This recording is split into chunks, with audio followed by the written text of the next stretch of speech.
Hello coders, and welcome to How to Fix. In today's video, we'll be focusing on a new bug that you might find challenging to solve. So without further ado, let's dive into today's bug.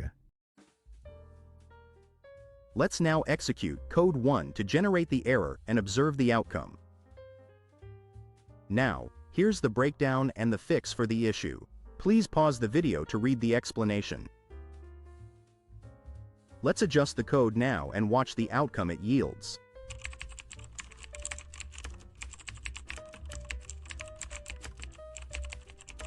And there you have it. The code executes flawlessly and our output matches our expectations.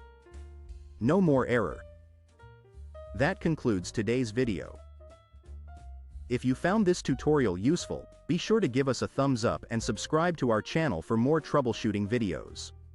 Remember, stay inquisitive, keep learning, and happy debugging, folks.